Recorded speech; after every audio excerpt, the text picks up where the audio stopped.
Well, happy Mother's Day, and none of us would be here without our mothers, right? So it's pretty important. They were some of our first teachers, our parents. I was looking at the line of teachers in my life over this lifetime. There's been many, and I feel so blessed in so many ways. And they've been integrative and formative with the path of bridging heaven and earth. And you may feel that that's strange languaging, perhaps, but it goes really all the way back to the Lord's Prayer, on earth as it is in heaven.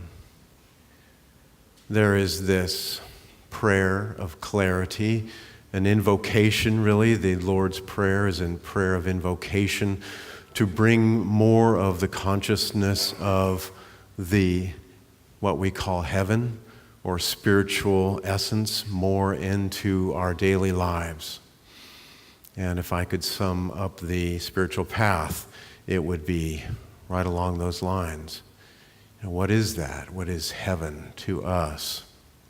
One of my greatest teachers that has addressed so much within the psyche, or really a trailblazer of the psychological aspects of the 20th century, was a man who was a student of Sigmund Freud. Speaking of Carl Jung. And Carl Jung wanted to explore areas that Sigmund Freud wouldn't even touch. He knew that there were aspects of the unconscious, but Carl Jung explored it deeply. And he also had direct felt knowing experiences of all of these things that we talk about so much. And in 1944, he broke his foot.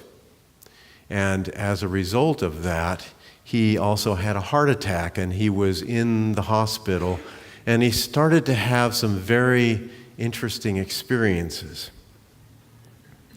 When he was near death, and the nurse that was taking care of him said that later, she said, "You had a bright glow all around you," which happens sometimes with people that are going to make their physical transition. But Dr. Jung had a near-death experience, and he was above the earth.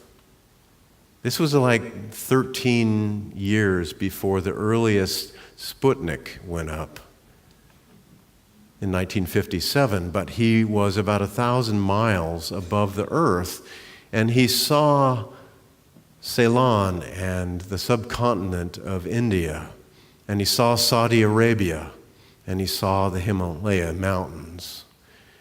And he said that it felt like there was part of his experience that everything about his personality and, quote, his vanity was being stripped away. And he was, as he said, being defoliated of all of that content, and yet he said something remained.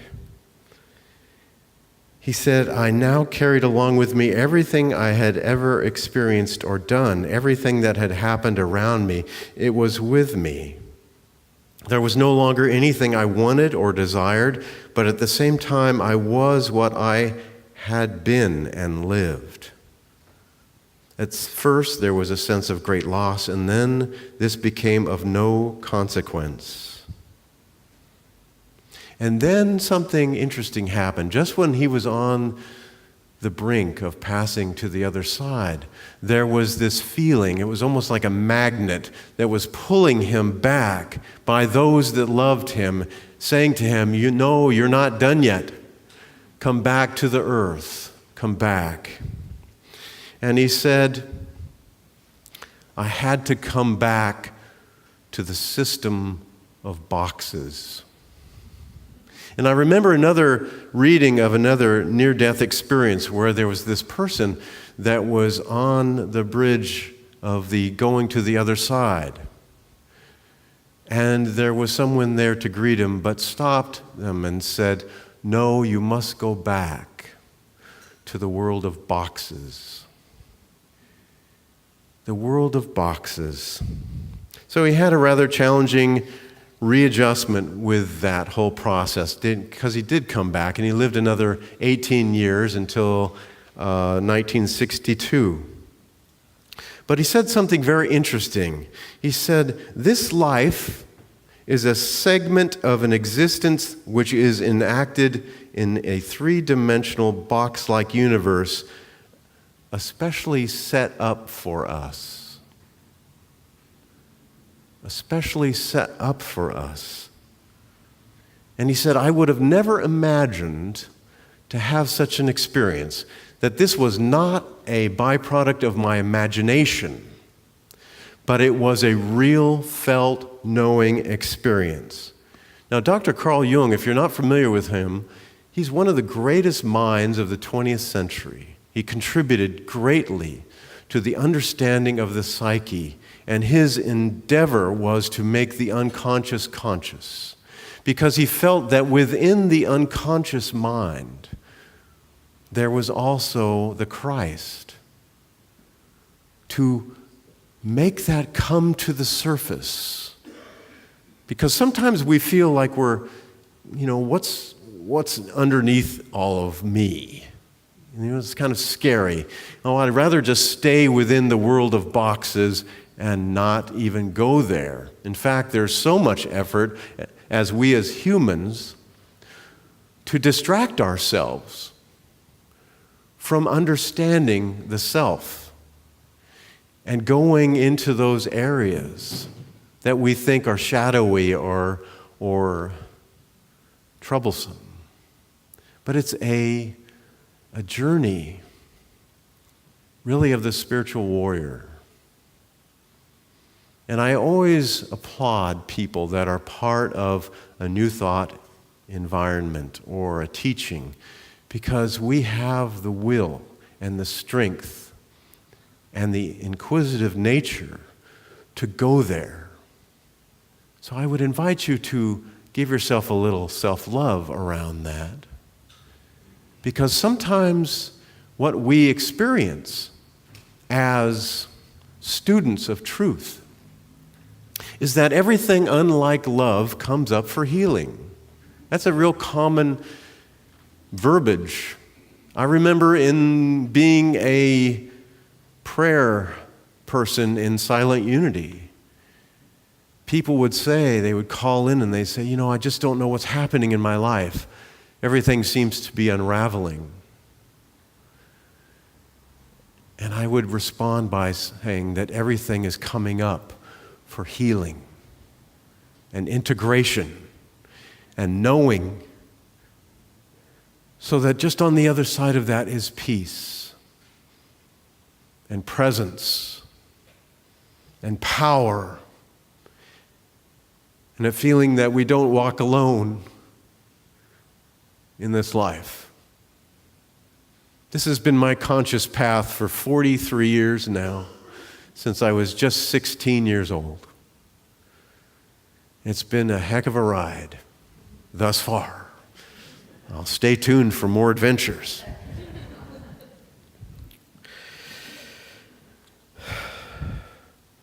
But one of the important things within becoming more and more conscious is to be the witness of these processes of consciousness, to be the spiritual scientist, to watch, to, yes, experience it, to not deny it, but to watch it unfolding and having a bedrock of knowingness of what it is that we are.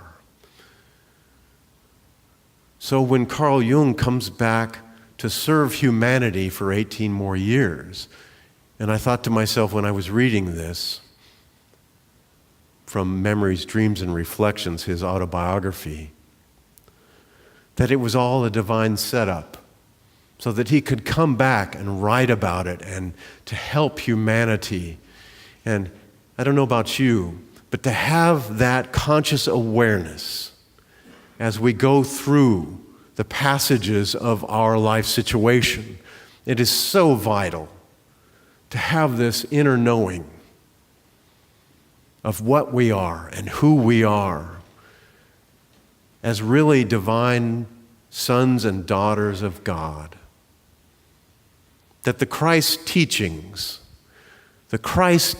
are not just about a singular way shower, but the Christ teachings are mirroring to us our own capacity, our own truth of what we are when there is a defoliation process that is happening in our lives, when everything seems to be stripped away and we stand naked within our own beingness, which sounds to the conscious mind a real vulnerable place. Well, I don't want to do that.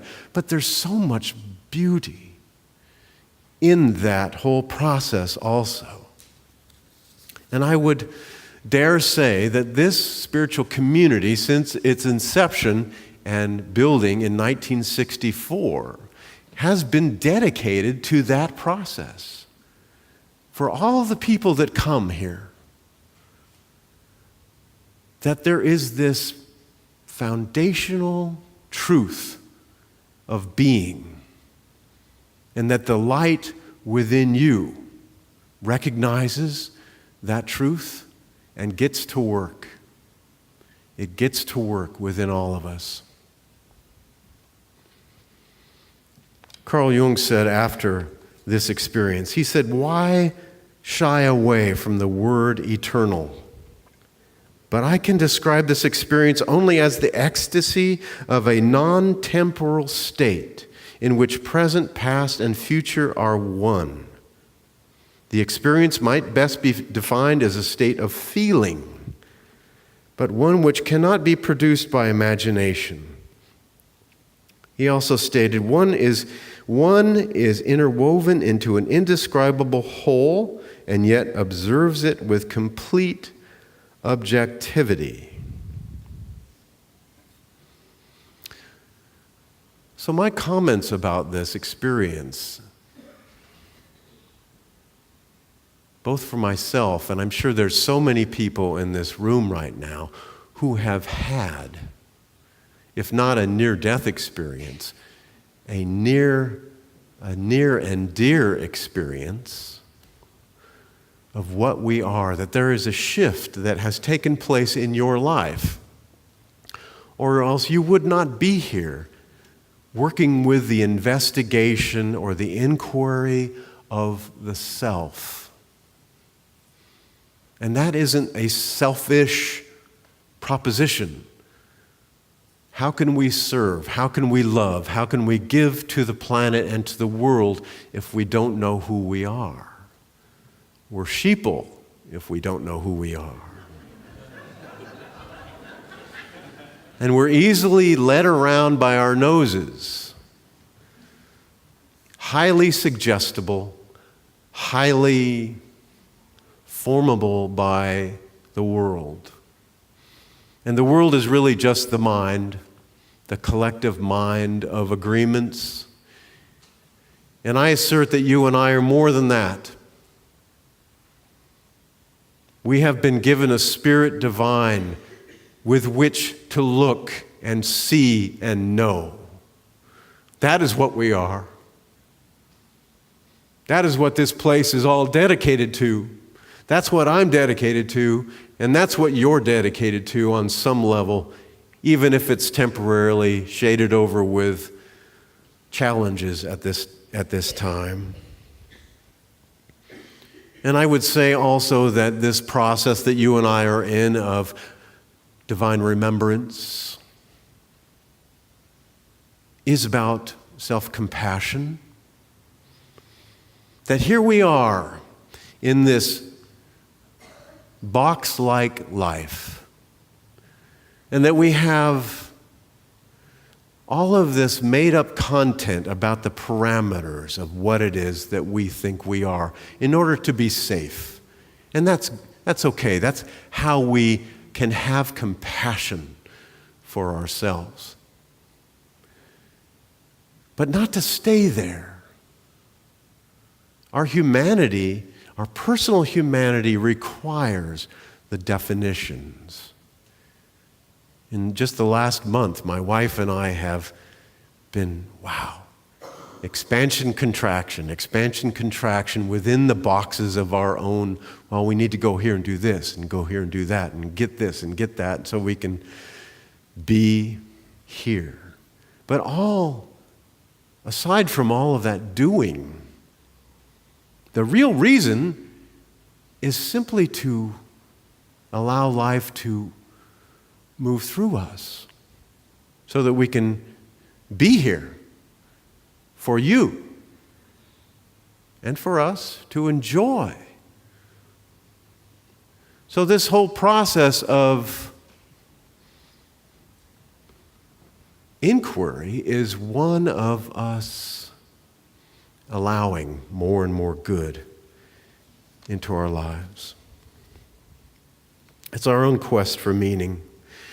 And in terms of, if we look at some of the teachings describing this kind of like box-like segment of reality, someone wrote about it many, many hundreds and in fact thousands of years ago, when they said there is a building up and there is a tearing down, a time to be born and a time to die, a time to plant and a time to pluck up what is planted, a time to break down and a time to build up, a time to mourn and a time to dance.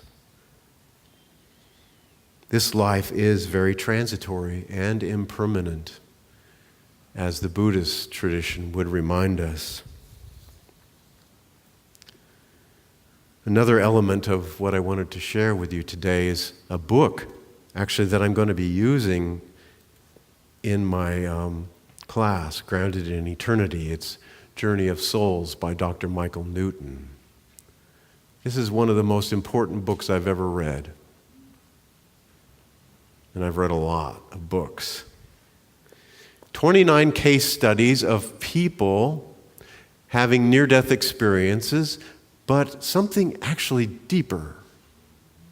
Life in between lives. Life in between lives. Where the soul comes into what only can be called incarnation, entering into flesh, having a round of experiences, being either male or female, or living in Canada or the United States or Russia or wherever, having a curriculum of life learning experiences. And then when that time is over, going back into that which is called the spirit world, or that time in between incarnations, where each of us meet up with our dear soul group or soul family, and in essence, compare notes. What'd you learn? What'd you learn? Wow, that was really something when I was chased by that tiger and climbed up that tree, or when I made $1 million, or whatever. But it's all about learning. And it has so much to do with something else, too. Not just the experience, but almost like a defoliation of that in each incarnation of what we are not, so that we can become what it is that we are. The archetype, using language from Dr. Jung, the archetype is the Christ archetype. That is the divine idea held within God mind of what it is that you and I actually are in the divine image that is held within divine mind. And that each incarnation, each life experience is a process of not adding to us with facts and figures, but really becoming more self-aware of what it is that you and I are as beings. And that the way shower in this teaching, who the Fillmores embraced in totality, not because of religiosity, but because of truth, is the Christ figure that we know as Jesus the Christ. Now, I was just talking with somebody before the service how important it is to explore this figure, not so that you will be saved, but so that the image, the figure itself, himself, itself, is an archetypal remembrance of what it is that we are becoming, the archetype of the Christ. I don't care if you're born again. I don't have that agenda for you. But my intention with you is that we all become self-aware of what it is that we are, and we live within that joy and that truth of being. And I want to share with you just not one of these case histories, but in the back of the book, Dr. Michael Newton has a doctorate in counseling psychology and a master hypnotherapist, and he's a highly trained man. I don't even know if he's still on the planet or not. But he says in the very last page of the book, we are divine but imperfect beings who exist in two worlds, material and spiritual. It is our destiny to shuttle back and forth between these universes through space and time while we learn to master ourselves and acquire knowledge. We must trust in this process with patience and determination. Our essence is not fully knowable in most human hosts, but self, the essence, is never lost because we always remain connected to both worlds. We always remain connected to both worlds, whether or not we know it, whether or not we're conscious of it. The divine abides.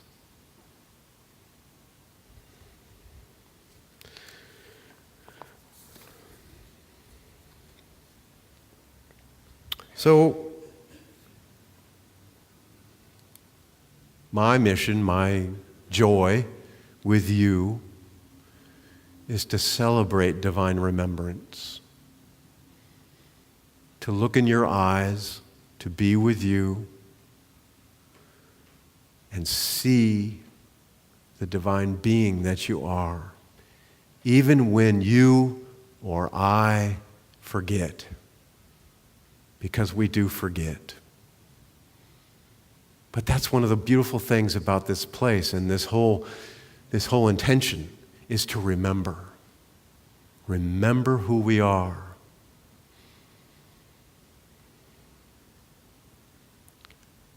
I'm so grateful to be here and to